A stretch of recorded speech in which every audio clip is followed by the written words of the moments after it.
right. So we're going to kick things off with the user session. We actually have 2 recorded sessions, and then we have 2 folks who are going to be joining us live and talking through their use cases. We're going to start right up with the recordings. And the first one we're going to start with is Drew's. This is going to be from Drew Baxter. She is a IT support assistant from Hay and Kilner Law Firm. I won't give her, we can just dive into her use case. Basically, she says, we have software that we can only update by actually transferring the new files across to the workstation. We transfer the files in advance of the update, so there's no heavy load on our server on the update day. So I'm going to play her video, and hey, she's here in the chat too. So Drew, obviously you can run commentary, and people can pepper you with questions. And after the video, if you want to come on and chat at all, we can do that too. But without further ado, I will share my screen and pull up the video.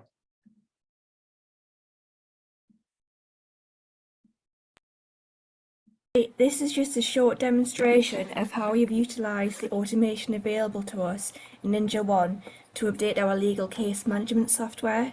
The ability to do this was actually one of the biggest selling points of NinjaOne to us. To install the software, we have a standard exe file. However, to update the software, we get provided with the latest .dll files from the software provider, and this can be over 200 files.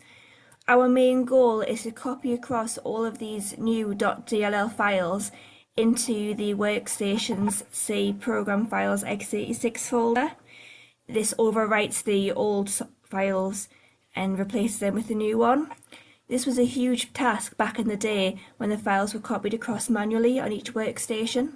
This manual process was very unreliable, and a lot of workstations would fail to update due to everyone's workstation wanting to update at the same time, and the pressure it put on our network and the file server was incredible. We found that people would hit cancel to the update and end up on the wrong version of the software and would have all sorts of problems. We would spend days picking up tickets trying to get this resolved for people. Of course, this was before we got NinjaOne. NinjaOne allows us to automate this update process and distribute the update files without users being impacted, avoiding any downtime for them. We copy the update files across in advance to people's workstations in a temporary location in their program files folder. We have a custom field set up on Ninja that tracks if the update files exist in this temporary location on their workstation. The custom field data is set by scheduled automation that checks workstations daily to see if the files exist in the temporary location using test-path in PowerShell. If this automation finds the update files do not exist on the user's workstation, a health condition is triggered on the device to alert us of this. This alert itself then triggers 2 automations to happen. It runs a script to copy the files across onto the user's workstation using a simple Xcopy, and then it runs the script to see if the files exist, which, assuming the files were moved across OK, should then update the custom field and clear the alert.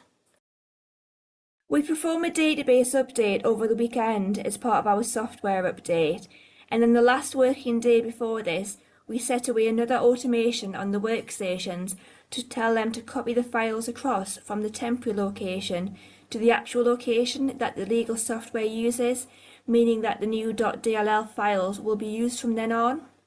We tell everyone in advance the time period for the database update and that they must restart their workstations after this time to be running the correct version.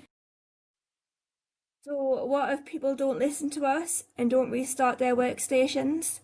Well, they'll be running the wrong version of the software, and we can track who is running the wrong version through another automation that we have running daily to check what version of the software workstations are running.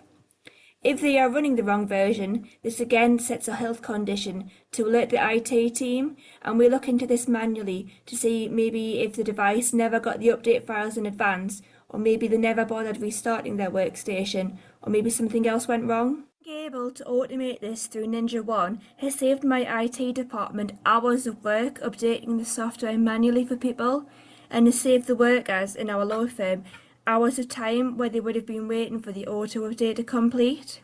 Thank you for listening, and thank you to NinjaOne.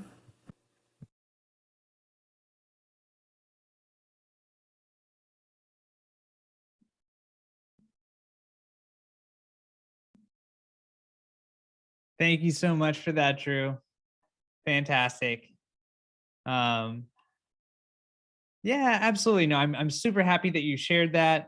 And Christine actually turned off my video, and now I can't turn it back on. So Christine, if you get a chance. Oh, thank you. Perfect. Logged out. But no, Drew, thank you so much for doing that. You're such a great presence in the community, in the Discord. Super active, always just really helpful, and in a great positive presence. So thank you for doing that, and thank you for taking the time to do that. I don't know if anyone has any questions for Drew with that use case at all, or Drew, if you have anything else that you would like to say about it. Happy to dive in a little bit more, or we can also move on to our next use case too. Hello. Hey, Drew. Hey. I do have one thing to say.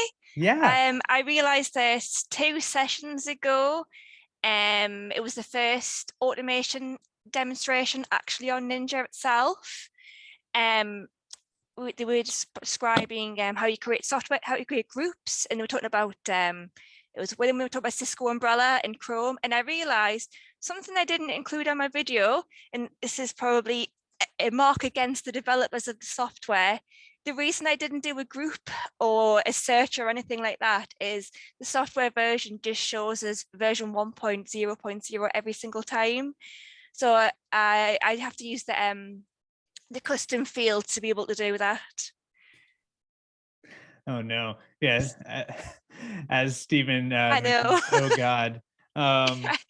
Yeah, no comment. I mean, most software, well, I've never seen software before that you have to actually copy the files across manually. Right. Normally you just press something and run it, but this is what I've inherited moving to my my law firm. But through Ninja, it's not a problem. That's fantastic. You know what I love about this story too is that you know, I think something that tends to come across a lot when there's talk of best practices and everything is that the real world is messy. You know, there's supposed to be standardization, there's supposed to be all this automation, and there's a lot that we can accomplish, but there's always going to be the real world. Things are never going to work perfectly. There's always going to be weird stuff. And that's what I love about stories like yours, and also just seeing day after day in the community, everyone bringing those cases up and helping each other work through it. I think it's fantastic. Yes, thank you. I'm now going to correctly press the backstage button now and not appear on the webinar again. Very sorry about before. Don't apologize at all. I would hope this comes as a tradition. It would be fantastic if you would just pop in whenever you want. Yeah, maybe not. Bye. Thank you, Drew. Amazing. Awesome. Okay, so let's move right along. And I've been told that we actually have one of our user presenters backstage right now. So let's get Kyle out here, if you don't mind, Christine.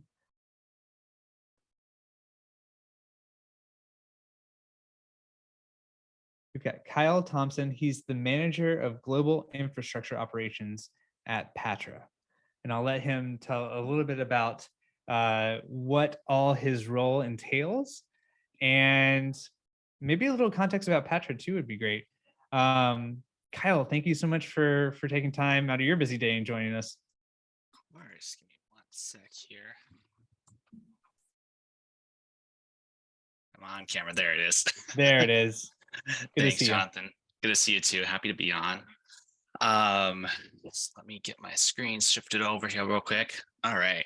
So I'll do a quick little brief bit about myself, and then I'll kind of jump into the case study or case review. So I've been in the IT field for coming up to about 15 years now. I initially started my career back in the MSP space, kind of hitting every environment down from a small mom and pop law office all the way up to some of the bulk manufacturing. Now I'm in the internal IT world.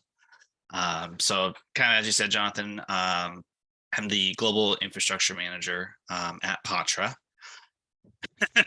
Thanks, Omar. It helps to look young. So yes, I manage our infrastructure here at Patra. So Patra is a company.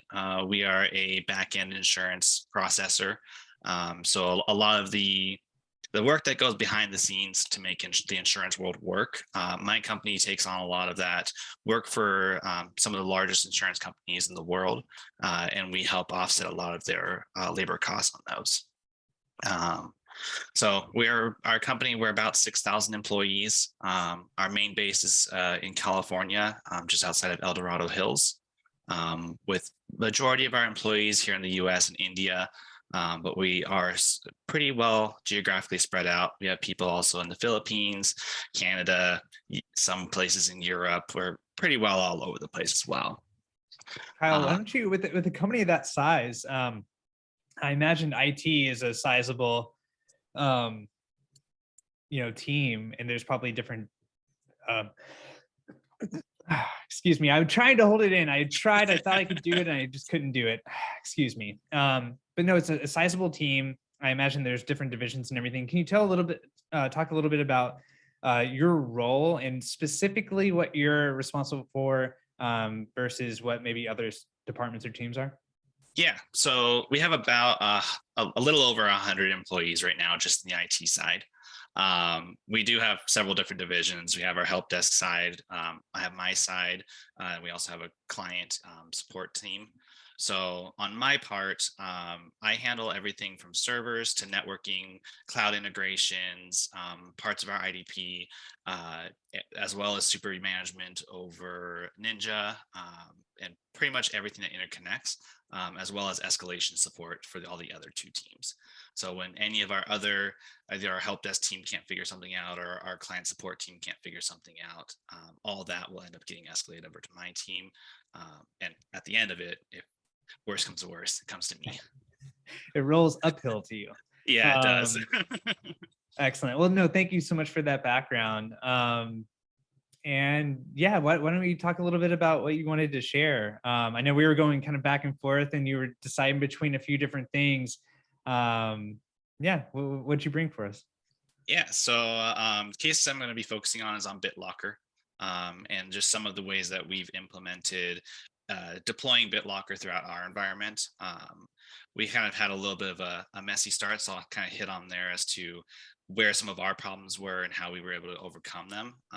And then I have some also little touchers for environments that are not like ours, where you can potentially tailor your style of deployment a little bit better to fit more the variety that we'll have out in the actual world of IT. Fantastic. Cool. All right. Make sure I'm sharing the right screen here. Yes, we see the deck. Perfect. Beautiful. All right. So I kind of already set it up pretty well right there. We're going to be hitting on some BitLocker, specifically how NinjaOne has enabled us to take something that for a long time has been kind of a pain, especially when you're dealing with a very diversified environment like ours, where we're all over the place in the world.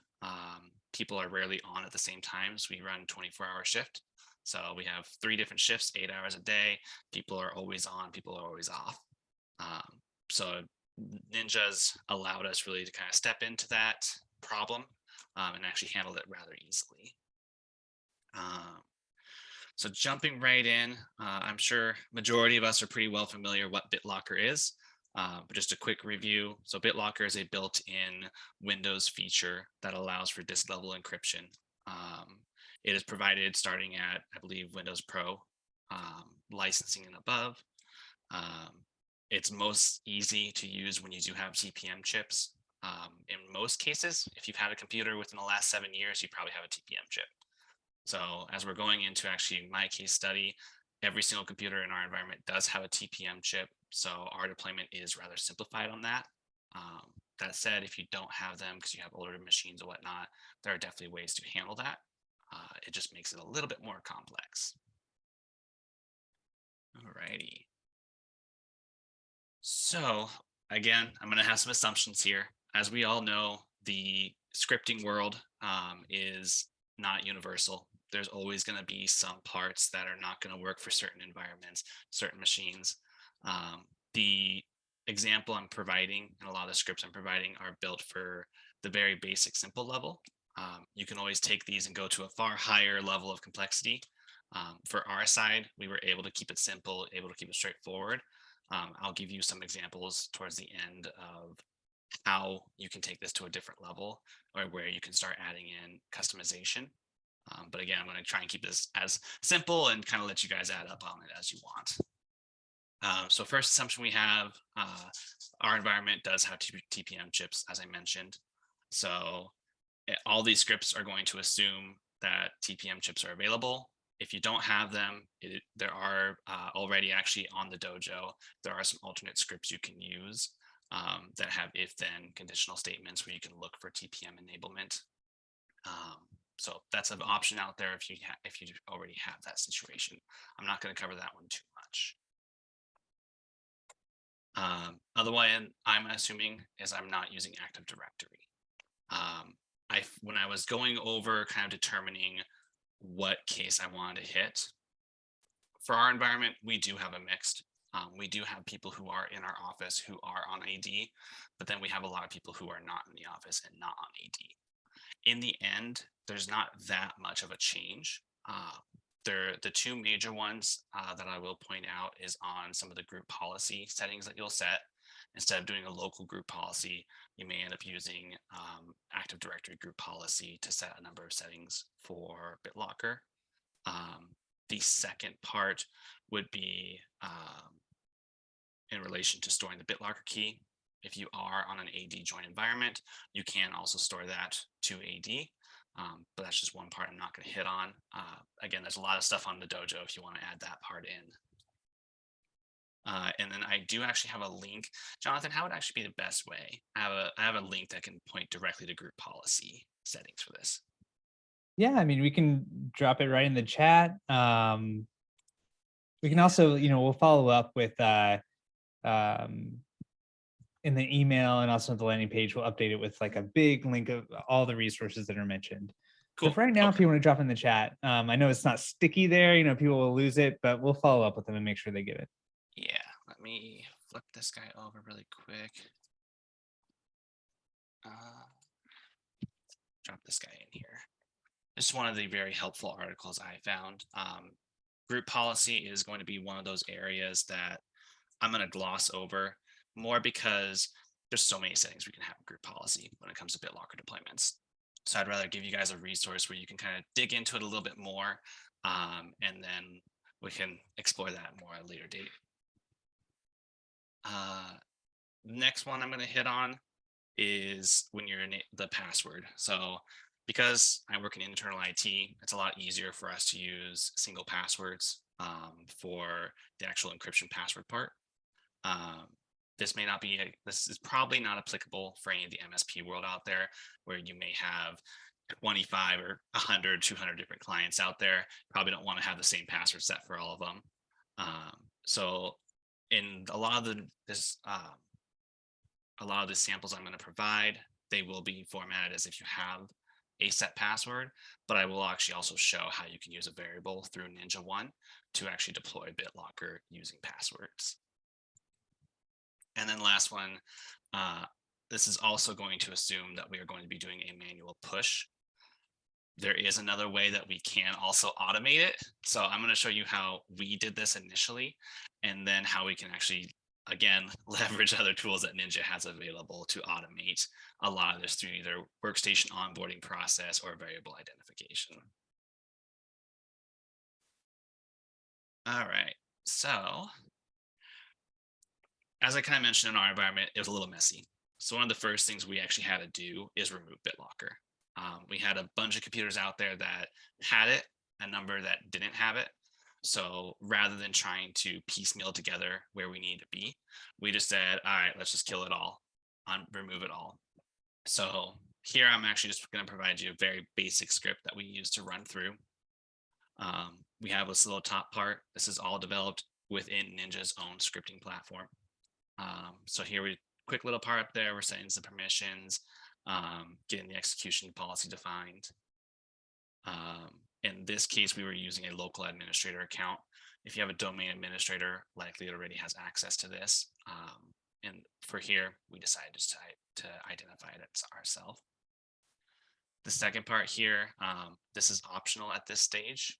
We decided early on that we wanted just to make sure that the group policy was there. So here we are referencing that this local group policy executable, we're pulling that in, we're giving it a set group of policies to bring in and have them prepared early on. At this stage, you don't have to do that. We can also move this to our deployments group, but since this was going to get deployed regardless to every machine, we decided at this point to make it easier. And then third, this last little section through here, we're just getting rid of BitLocker. Like I said, we want to be at a very easy, flat level. This was probably one of the easiest stages of this entire process because it was just getting rid of it all. And unfortunately, as we know in IT, if you start from a mixed level, it's going to become a mess immediately. IT is always good at making us challenge ourselves a bit. So moving on from here, rather simple part there. So one of the parts that we've really ended up leveraging with Ninja is utilizing custom fields, because when we are going through enabling BitLocker, if you have a Ninja agent already installed and you enable BitLocker while it's there, Ninja will actually give you the ability to view the key, and I'll show you that later on. Where you can hit some issues or some snags is, say, a computer's getting replaced, or actually that's probably not the best. Say a computer's agent gets uninstalled by accident, or the drive gets removed and re-added. Anything like that can happen. It's possible for those keys to get lost in that process. So if you utilize custom fields, you can ensure that you have that extra backup, because in IT, we always love to have two options in case something doesn't go right the first time. So in this process, I'm going to show you how we can actually create a custom field in Ninja. I'm going to be using this as a device custom field, so I'll be assigning it to our device role, but you can also make this as a global field where you can assign it to every single device regardless. So here, when we're inside of Ninja, we're going to hop over to our administration page. We'll go straight down to our role custom fields, just adding a basic field. Here I named it BitLocker RK for recovery key. So this is not, I'm going to clarify here, this is not the password that we are using to encrypt BitLocker. This is going to be that 16-digit, 18-digit key that BitLocker is going to provide us after it's already enabled. So if you ever run into boot up issues or anything like that, this is what you're going to be needing. So here I'm just identifying as a basic text field. I chose in this case to use these settings here where my technicians can edit it. Reason I was thinking editable is if God forbid something did happen with the agent installed on the machine, something got wiped, it had to get reverted to a time before the agent was installed or before BitLocker was enabled, whatever happened, and I lost that data directly from Ninja, I wanted to make sure that a technician could capture that key, put it back in manually. Automations for reading and writing. I don't have a whole big need for the read part right now, but there's definitely potential in the future where we could utilize that more for future automations with BitLocker. So I decided, heck, let's just do it. I don't utilize APIs in my environment for this, but if you do, it's definitely an opportunity where you could make that field writable through your APIs as well.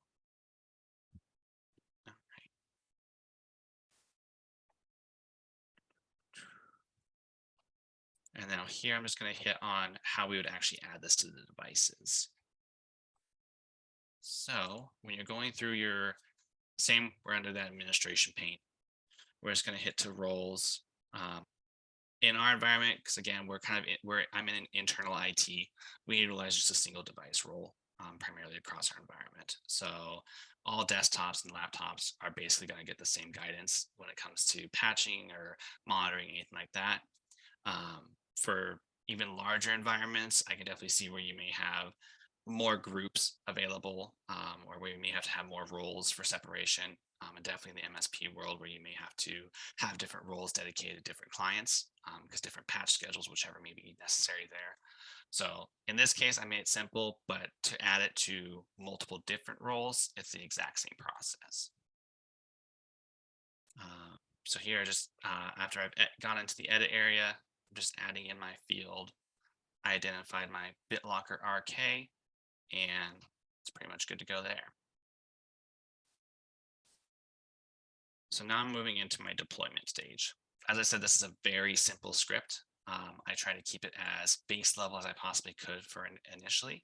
And then if you choose to go further, you definitely can. There's a lot of different ways you can make these scripts more robust, more complex, and hit a lot more areas. For here,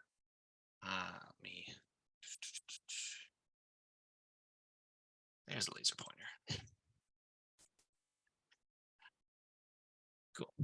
So here you can see we're identifying just our different drives. For the most part, D, E, and F weren't really applicable. We were just trying to make sure that we covered as many of the standard drives that we could see. C is really the important one. You'll also see that we're hitting our different encryption method here. So actually, as a part of this deployment, we needed to raise some of our existing machines. So some of our older ones, they're running AES 128 for the encryption level. And as we're hitting new compliances, as we're moving into our ISO certification, we had to move up to that AES 256. So here, I identify that there. This is my hidden password. So as I kind of earlier mentioned, we are using just a static single password for this deployment. But after this, I will show you what it looks like to have a variable replace that field. So this would probably be more applicable to your internal IT team. The variable is probably more applicable to your MSP style teams. And then down here at the bottom, I'm going to, this is the basic scripting that we're going to use to actually gather that recovery key and store it into the Ninja field. As you can see, it's not a whole lot of lines. There's actually only 2 lines of code in this entire process. This first one is really just for putting in a note for the activities. The second one is really all that's doing all the work. So as far as complexity of what we're looking at, it's not a lot of coding. It's very straightforward and simple to work with. And actually this bottom line here, Ninja makes it super easy to do this. The control space menu, when we're inside of their scripting builder, actually preloads most of this for you. So if you do control space, you'll see Ninja property set already in there. You can just select it. This BitLocker RK, I just start typing BIT and it's right there for me. It'll even just say it's a custom field. The only part I actually have to identify is this last bit here, this recovery key, which is just telling what the command is to run on the machine. So from start to end, it's made as simple as it possibly could be. Okay.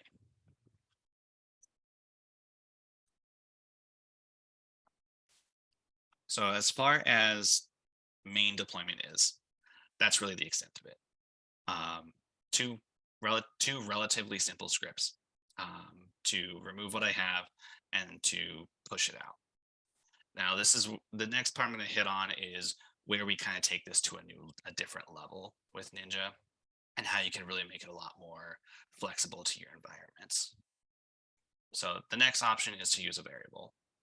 So this is where we're using a variable to define different passwords that you can use. So if you're in the MSP world, you have your 50 different clients, you want to deploy it out.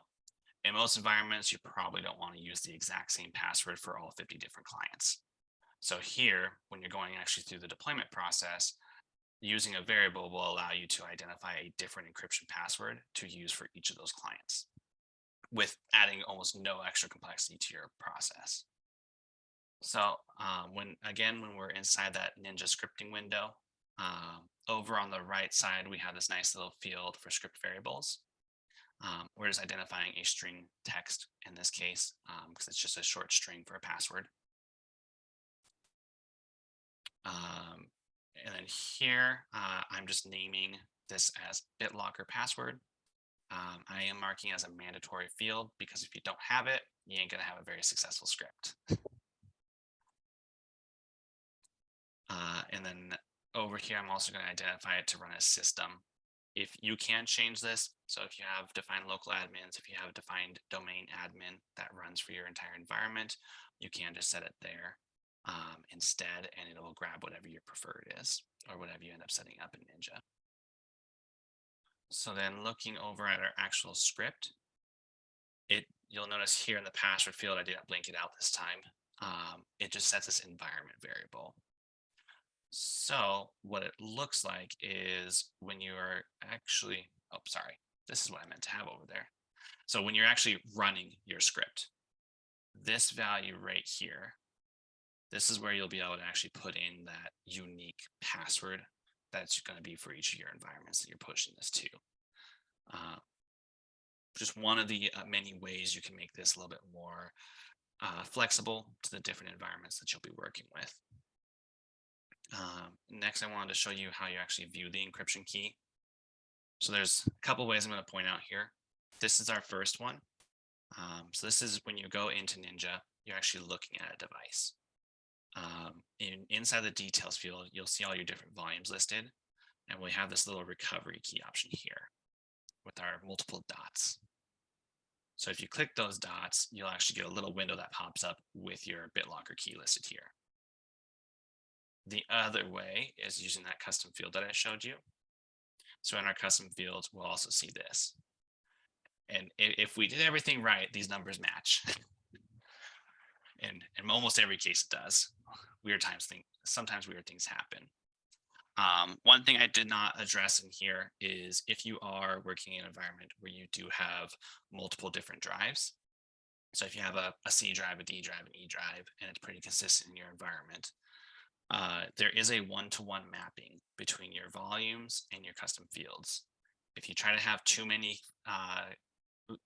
volumes running to one custom field, it's probably just going to become messy. We did have that in a few cases. So where we just found the easiest way to do it, you can rename your custom fields to be volume specific. So BitLocker RK-C, BitLocker RK-D. It's a very simple way where you can just map that data to a specific field, make your lives a little simpler. And then when we're actually looking at the script where you're pulling it out, you'll notice on there that the mount path is identified as C and the defaults that I'm providing you all. If you just change C to D or E or F, whatever it happens to be, you'll be able to change that pretty easily. The next part I wanted to hit on very briefly is the automation part. So this is something that we built as a functionality, and Ninja makes it, again, very simple to do. We're just not really using it that much right now since it's already deployed, but I want to show you guys as well. So if you have an environment where you're constantly changing out workstations, constantly bringing in new employees, or you're going through like an M&A process, and you want to make sure you can stabilize, this is one of the very, very simple ways that you can actually automate the deployment of BitLocker. So back into the administration window, we're just going to go straight to our policies. Again, like I mentioned, we primarily just use one policy. You can do this to as many different policies as you want. It will not change how that works. So I'm going to grab my Windows workstation, desktop, and laptops, and I'm just adding a little condition here. So on this condition, I'm just saying, hey, if BitLocker is disabled, I'm not going to include the boot volume, and I'm not going to include the removable disks. So that's just my condition I'm going to look for, and I'm going to tell it, hey, run my script. I know this is called phase 2. This is part of our deployment, but this is just that initial deployment script that I showed you guys. So here, all this will do is as soon as it says, hey, BitLocker's off for 5 minutes, let's run this script to re-encrypt it. The only time this may run into an issue is if you are manually trying to remove BitLocker and re-add it. in which case we can just move our agents into a maintenance mode. That'll pause this from running, and you can just continue on with your day. Am I doing okay on time, Jonathan? Yeah, you're looking good. Cool. All right. I've got a couple questions for you too, but I can wait until the end. Nope, that's actually where we're at. I want. Okay, perfect. All right. So I do see this first question from E. Torres. Yes, I will give these scripts on to Discord script share. I will make sure that those get up on there. Thank you very much for that, Kyle. I also got one from Richard Wood here, and he's just saying he's a little confused. You know, if using BitLocker passwords, does this therefore not use the TPM? And then eTorus responded down with an answer regarding Windows Hello and everything. But do you want to respond to that one at all, or? Let me look at this one.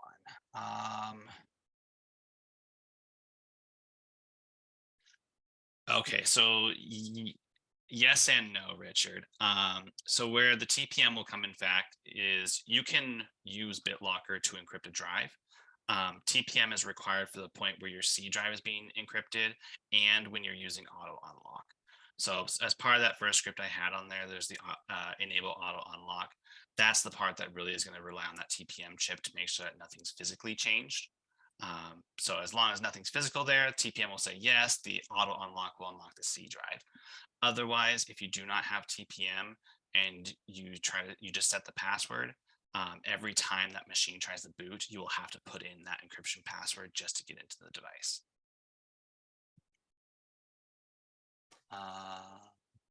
Perfect. I mean, I think that's really the main questions, but I have one for you. Go ahead. Oh, and also, I mean, there's this comment from Jack, who is, you know, saying nice earlier, and wondering if it's going to work in his environment or not. He's saying they have some old devices that BitLocker has never turned on. Now our Intune device policy is making those devices non-compliant. Yes, that probably would work for you. The most valuable part you're going to find on there is just verifying the device and seeing, even if it's older, there's still a good chance it might have a TPM chip on it. So if you're able to look into it and see what version of TPM it is, Microsoft will actually be able to help you connect what version of TPM chip that is to what you can do with BitLocker. And that might answer a lot of those questions that you have on there.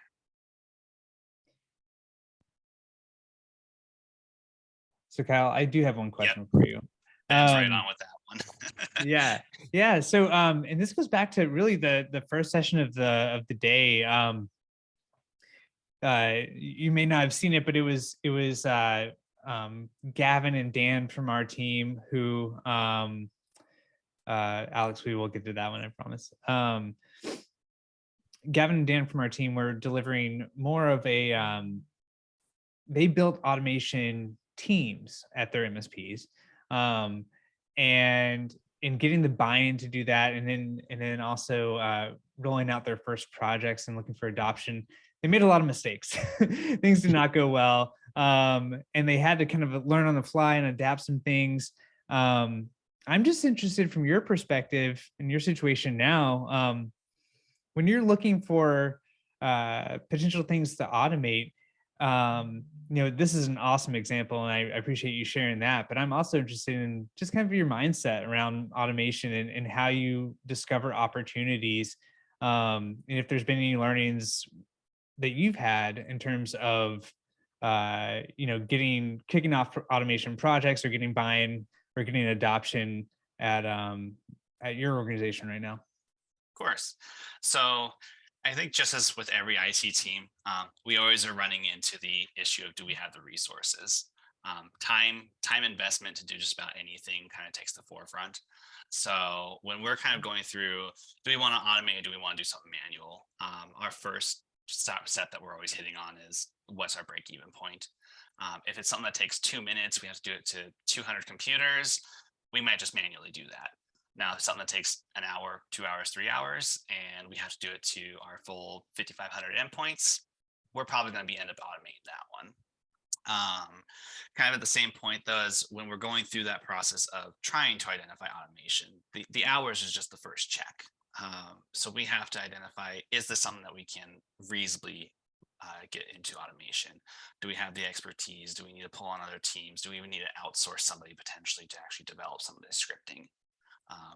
While we do have an internal dev team, they're more focused on our applications. They don't like to help us too much on the IT world. So we really had to kind of leverage that and figure out what are we going to get as return. Usually at the buy-in point, that's where we start making friends, actually, in the most part, because our business, and I'm sure most businesses are like this, when you get to say, hey, we can automate this, so we don't have to pull people off of work, we don't have to grab their computers, it's going to be faster, all they start seeing is dollar signs popping up, and they tend to love that part. It's relatively simple on the buy-in bit, especially when we don't have to hit their computers. Yeah, does that answer your question? Yeah, no, that's great. I appreciate it. Yeah, I mean, I just really appreciate you being willing to do this. You jumping in. I mean, and from our earlier discussions, you're kind of clear right off the bat that yeah, you'd love to come and share things. You'd also love to share scripts, anything that you can do to help others get going. So I just want to applaud that and thank you for taking the time to do this. Absolutely, happy to help. I love hopping in, and I know I did see Alex's question pop in there. Yes, this can be done post-deployment. So you are able to utilize pretty much everything I showed you post-deployment with Ninja, and you can actually grab those BitLocker keys after it's deployed. And I think I answered the other question that Torres had on store and read BitLocker keys by default. Yes, okay, cool. Awesome. Thank you again. And thank you for asking those or answering those questions. Yeah, Kyle, this is great. I appreciate it. Yeah, very welcome. Happy to be on. And thank you everyone for all the great questions. I appreciate it. All right. Take care, sir. Thank you. Bye. All right. So we got 2 down, and I think we have 2 more use cases to share with you guys. One's a recording it's a fairly short one, so I think we'll be right on time. But next, let's get Mark Giordano on the stage here. Mark is a owner at GCRN LLC. He's an MSP owner. And Mark, thank you so much for coming on, taking time. I don't know if you want to like dox yourself or anything, or identify yourself for the people who are in Discord. I mean, you're a very prominent person there. You're always active and super helpful. Thanks. You can hear me okay, right? Yep, I can hear Fantastic. you just fine.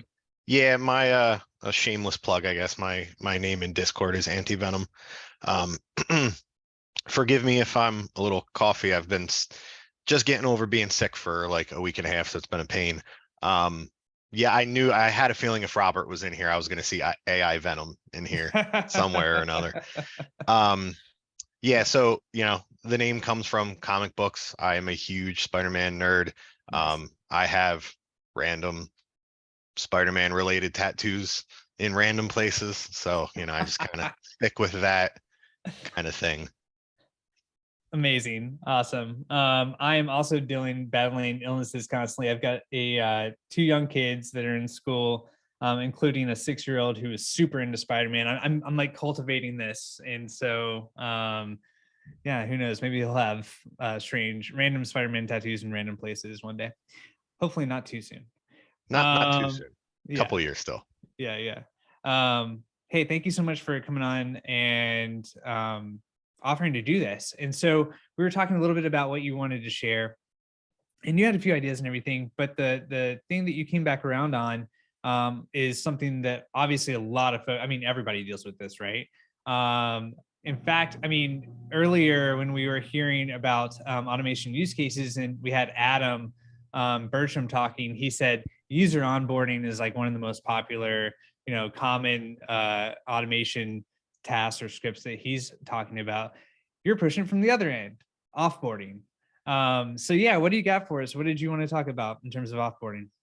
Yeah, it's interesting you bring up the onboarding thing, because actually one of the other webinars I was in a couple months ago, when we talked about some of the automation stuff, I had talked about sort of onboarding and having the custom fields and the different check boxes so that when computers come in and they get dropped in certain policies based on custom fields with stored keys and check boxes, things will just auto deploy in the software, and the stack that we use will auto deploy out.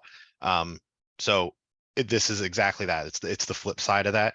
It might not be something everyone loves to talk about, but hey, offboarding happens, right? Customers leave.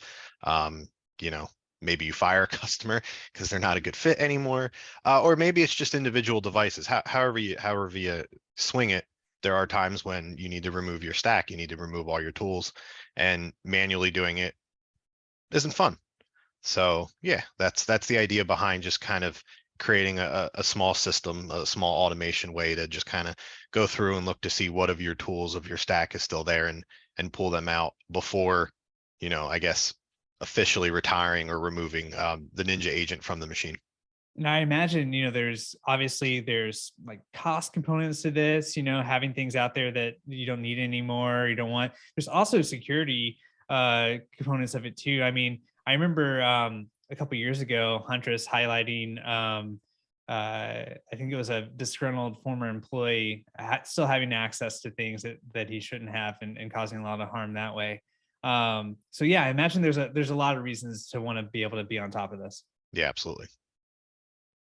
So Mark, I'm actually still looking for the, I know you're sending for some screenshots.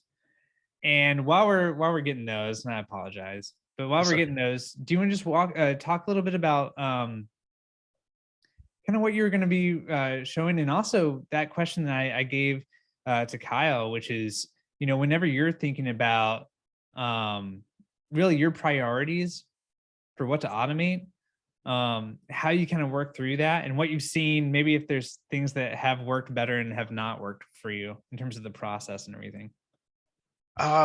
Really good questions. Let me answer the one about, I guess, how to automate or when, I guess I should say. I feel like I'm in a pretty unique position actually in my life and my career.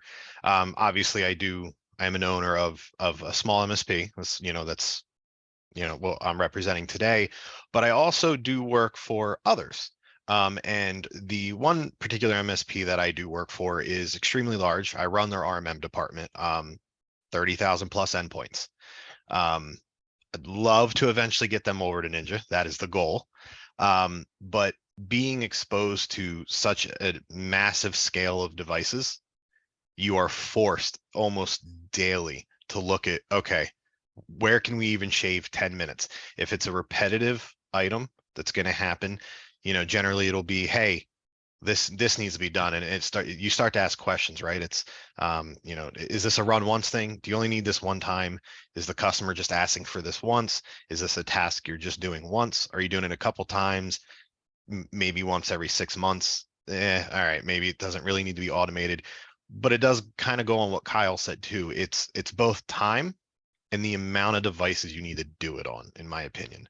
Again, when you start talking thousands and thousands of devices, it comes up much more frequently. The scale is much bigger. And so I get the opportunity to really see a lot of different things that I'm like, we're going to automate that. We should automate that. Just because, again, at that scale, if you're shaving 10 minutes off of 6,000 things, that's a lot of time saved.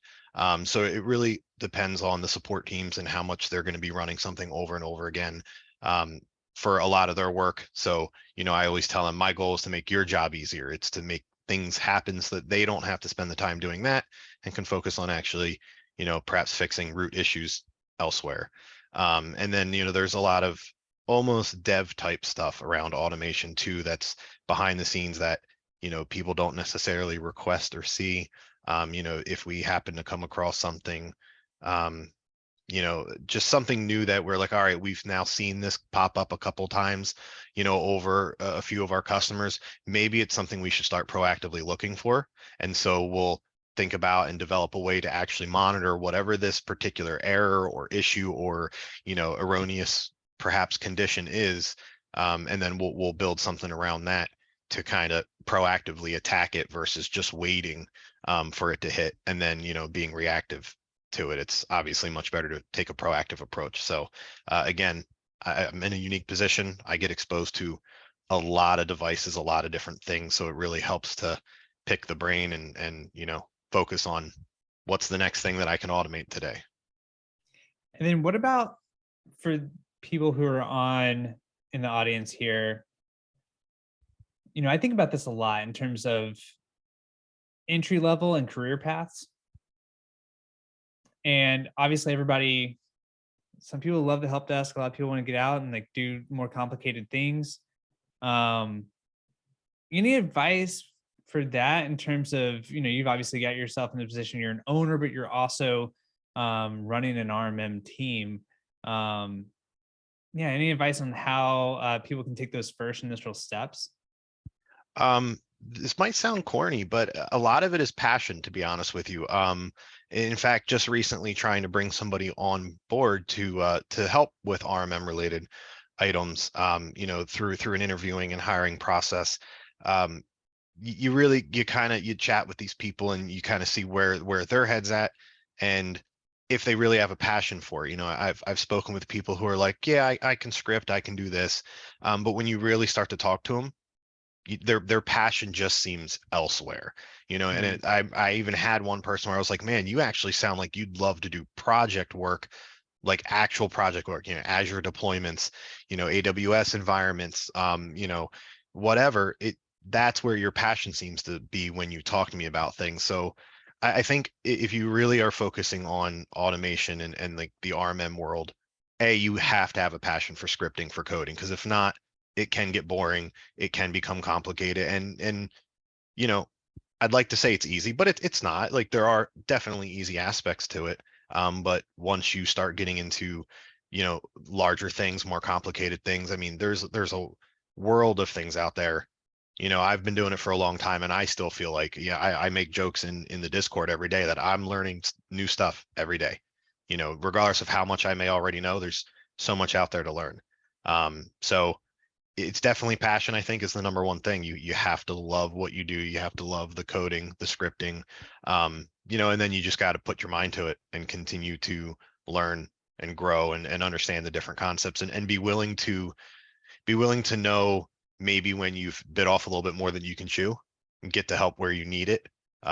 Don't be afraid to fail. Nobody's perfect. Everybody makes mistakes, but you learn from those mistakes, and that's how you get better. And that's how you get into this field. Well said.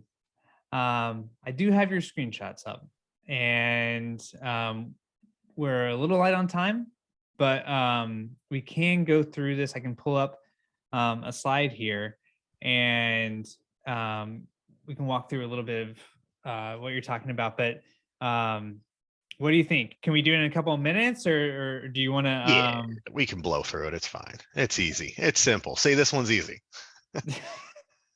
These are famous last words, though, I think. Uh-oh. It's Kyle's fault. Kyle took all the time. It's his fault. Oh, okay. Yeah. All right. Let me pull this up. And so talk through a little bit about like what these screenshots, what you're going to be going through. This is primarily to be removing agents, removing software. Yeah, pretty much. So again, I think this is a simple thing, and we can cover it in a couple of minutes, even if you honestly don't want to show the screenshots. I'll share it. It's just a matter of set up a custom field. So one of the things that we like to do at both places that I deal with currently is keep a record of, what are the different tools that we are deploying onto systems, again, because scale, it matters. So whether you're using something like DNS filter or the Cisco Umbrella roaming client, you have your AV, your EDR product, you may have some other tools, be it Screen Connect, be it Splashtop, be it any number of your different tools in your stack. Again, some involve licenses, right? So you don't want your licenses sitting out there. It's cost, it's money. And at the end of the day, when somebody's leaving or a device is leaving your control, you shouldn't have that footprint in there anymore. That should be removed. And that's really, that's it. That's the concept around this. So something that's not shown here is basically an applied services custom field where as the items get installed, it's almost like the other screenshot that is in this list where it shows a list of the different items. You had it up a second ago. Right there, like you see offboarding status, splash top, huntress, DNS filter agent. So there's another field where you can keep track. That way your consultants, your technicians that work for you can very easily, like in a device grid view, see, okay, these machines have these particular items applied to it. And that's important because there are times where customers want exclusions, right? Maybe they don't want huntress because they have their own AV or their own EDR or something to that effect. Maybe they're using, Cloudflare or some other agent, and DNS filter might conflict with it. So there's a lot of reasons to be able to just very granularly see this. And so that would be the starting custom field essentially, so you can kind of keep track. But then it's very similar to this offboarding status one. This just essentially keeps track of, hey, what's still on the machine? When you drop these machines, the way that I have it set up is I have an offboarding site and a very specific offboarding policy that applies to that site. That way I can take machines, whether it be a single one or an entire customer, drop them into the offboarding site, and now that policy applies and all of these different items begin happening. The offboarding status custom field is going to get populated with, okay, what are the existing items from the stack that are still currently on this device? And then through the use of different monitors, which there is a screenshot, there's service monitors, basically just service monitors. Yep. Hey, check it every minute. Does the service still exist? If it does, trigger the removal. And there's a master check that's happening at the same time every couple of minutes that's updating that custom field and keeping that custom field up to date. So if for some reason you were to offboard something and, let's say 6-7 hours, maybe 24 hours goes by and that device is still sitting as online in your Ninja instance, well, it failed to remove something. And the easiest way to see that then is to go to the offboarding status custom field, see what's stuck. Maybe huntress didn't properly remove, maybe splash top didn't properly remove. And so you kind of get to see a very easy way. Why is it stuck? What can we do to help get in there? Maybe manually pull it off at that point. But if all goes well, you're hit with that final status where the custom field populates with offboarding completed with a date and time. And when that populates, a Ninja removal script is triggered. And at that point, Ninja is actually completely removed and all of the stack and all of the additional tools are gone. Since that's the last piece, it checks to make sure everything else has been removed first. These are just screenshots of you obviously being able to see the activities as they kind of roll down the devices. Perfect. Say All quick. right. Yeah, no, you did it. That's great. No, I appreciate it. And yeah, Mark, this is great. Thanks for bearing with me there. Apologize for that. No But really appreciate you coming on. You're always great in the Discord. You've always got a ton of answers and good advice. And you had the same thing here today. So thank you so much. Yep, no problem. Happy to help. All right. Take care. See ya. All right, everybody. I do have the video from another one of our users. Let me give him a quick intro. He'll be introducing himself too, but this is from Peyton Jordan McKee, also active, very active in our Discord. He's an IT assistant at Volunteer Federal Savings Bank. And he's going to be going through a little bit of what he's doing to help with some security aspects, particularly their AV and their EDR. So let me pull up that video. Good afternoon. My name is Peyton McKee, and I am a sysadmin for a small bank located in East Tennessee. We have been with Ninja for right around a year now, and it has helped us become more efficient in our day-to-day operations in several ways. One of the ways that we've been able to automate with Ninja is triggering an AV scan with a toast notification when a mobile device or USB is connected. So imagine a scenario where a user connects a mobile device or USB into a company's workstation. With this automated process, the user will receive a toast notification reminding them to disconnect the device. In the background, an AV scan initiates to ensure the device's security, And at the same time, the technician receives an instant email notification keeping them informed of the device connection. So here is a demonstration of what this might look like for your environment.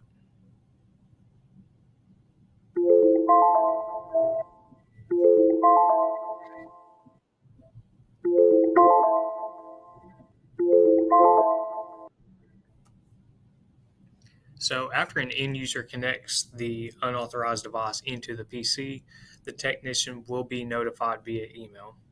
And while this is happening, an AV scan is triggered. Technicians will be able to view the status of the AV scan in the activity details once it is complete. So before getting started, you'll need to install Burnt Toast from GitHub. After successfully installing Burnt Toast, the next step involves the creation of a script to initiate the AV scan. So in order to streamline this process, I've gathered scripts from the documentation of 5 popular business-grade AVs. But it's important to note that while I've compiled these scripts, I haven't had the opportunity to test each one comprehensively, so you might need to make minor adjustments to ensure seamless integration. So here is the Burnt Toast script for mobile device.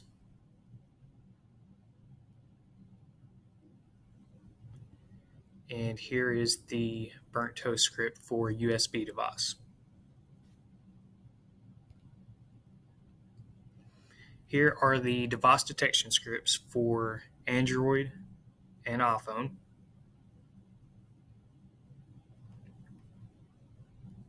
And here are the device detection scripts for Google Pixel as well as USB.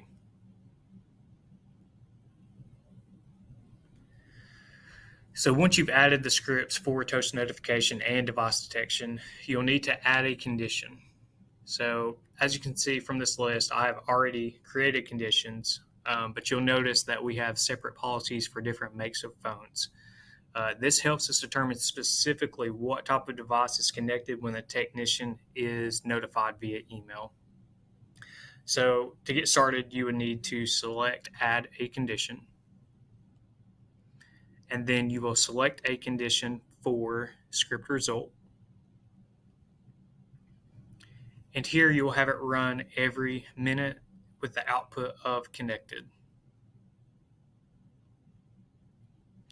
You'll need to name the condition as well as add the automations to the right-hand side. And when you add the automations, you will change the permissions to run the toast notification as current logged on user, and for the AV scan, run as domain admin or system. So with this implementation, we have been more vigilant at safeguarding our network, and I hope that it can do the same for you guys. As always, I appreciate the Ninja community for giving me the opportunity to present. And if you have any questions, just feel free to reach out. Thanks. In our day-to-day operations in several ways. One of the ways that we've been able to automate with Ninja is triggering an AV scan with a toast notification when a mobile device or USB is connected.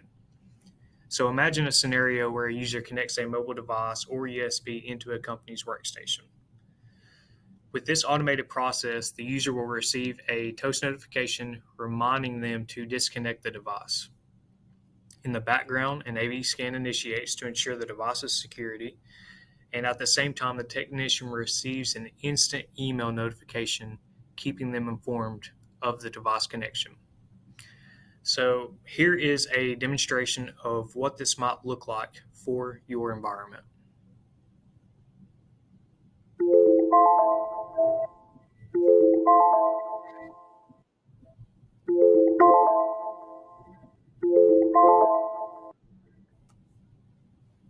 So after an end user connects the unauthorized device into the PC, the technician will be notified via email.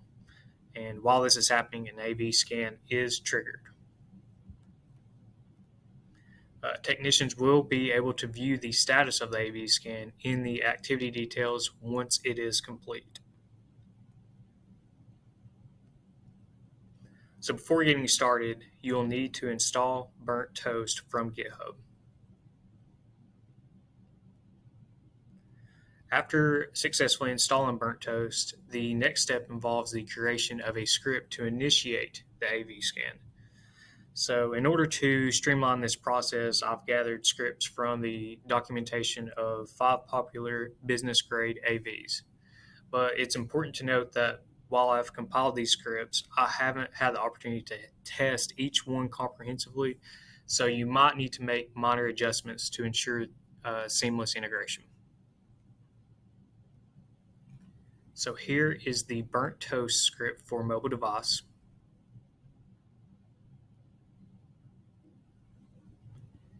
And here is the Burnt Toast script for USB device. Here are the device detection scripts for Android and iPhone.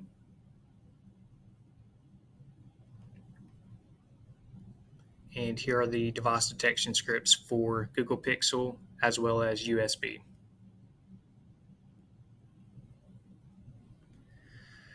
So once you've added the scripts for toast notification and device detection, you'll need to add a condition. So as you can see from this list, I have already created conditions, but you'll notice that we have separate policies for different makes of phones. This helps us determine specifically what type of device is connected when the technician is notified via email. So to get started, you would need to select Add a Condition. And then you will select a condition for script result. And here you will have it run every minute with the output of connected. You'll need to name the condition as well as add the automations to the right-hand side. And when you add the automations, you will change the permissions to run the toast notification as current logged on user, and for the AV scan, run as domain admin or system. So with this implementation, we have been more vigilant at safeguarding our network, and I hope that it can do the same for you guys. As always, I appreciate the Ninja community for giving me the opportunity to present. And if you have any questions, just feel free to reach out. Thanks.